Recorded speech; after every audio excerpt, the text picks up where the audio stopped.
Hi kids, it was easier for me to do an instructional video like this since I was going to be gone today. So I wanted to start talking about Microsoft Excel. Now, my version that you're seeing on the screencast is going to look very different from what you see, but the concepts are the same. So what you need to do is first you need to save this and name it Shopping. In Excel, a spreadsheet is, we call multiple pages of that a workbook, because down here in the bottom you're going to see that you have sheet 1, sheet 2, sheet 3, so it's kind of like a book. Okay. Another couple things about Excel. Every one of these little squares is called a cell, and right here is listed the cell's name. So this would be B, column B, row 1, B1. The letter always comes before the number. When it comes to what your cursor looks like, when it's 4 arrows like this, if you click your mouse, you're able to drag whatever is in that box to a different area of the spreadsheet. Okay. Let's say that I've typed something in here.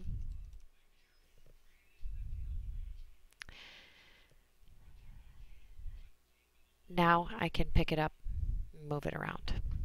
Okay. If you're messing around in Excel and you get lost in your spreadsheet somewhere, let's say you're down on row, I don't know, 600 and some. If you hold down Control and hit your home key on your keyboard, it's going to take you back up to cell A1. So if you get lost and you can't get back up to the top of your spreadsheet, cell A1 can be found by Control Home. What you're going to do is you're going to create a shopping list today. So first thing you're going to do is put your cursor directly in between the A and the B, the gray area of those columns, and you're going to hold down the button and widen it out. It doesn't matter how wide. I know it measures across the top, but that's not my concern at this point. As long as they look pretty similar, you're all set. I'm not looking for perfection on this one. So we have 4 columns. Now, anytime you're using Microsoft Excel, you have to make sure that the spreadsheet has headings at the top of the columns. So how I identify my headings is I click on the number 1, and that highlights that whole first row.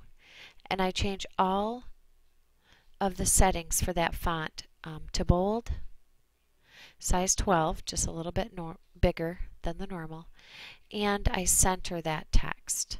That helps me identify my column headings from the rest of what's in that column. Now if we were going to go to Myers and we were going to create a shopping list, on this list we'd have the item that we were going to buy, the cost, the tax, and here we're going to do a column called money spent. Okay. So what you're going to do is make a list of 20 items that you would find at Myers. Appropriate items, please.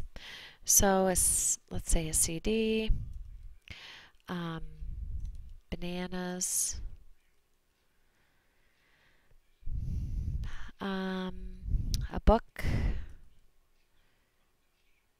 a movie, some shoes, pens,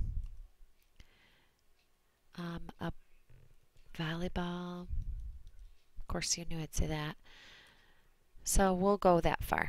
You're going to put in 20.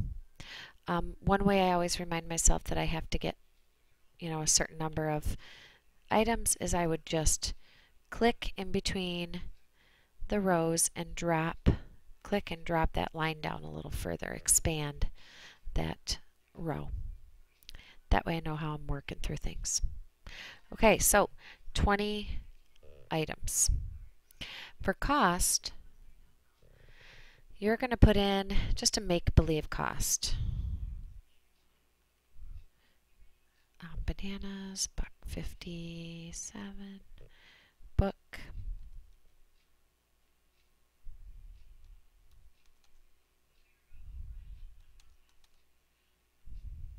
Now if you're looking at the numbers right now, you're noticing that it's not giving you your decimal point with 2 digits behind it. How we're going to correct that is you are going to see a symbol at the top of your sheet that on your formatting toolbar that looks like a money symbol. Now instead of selecting all of these cells separately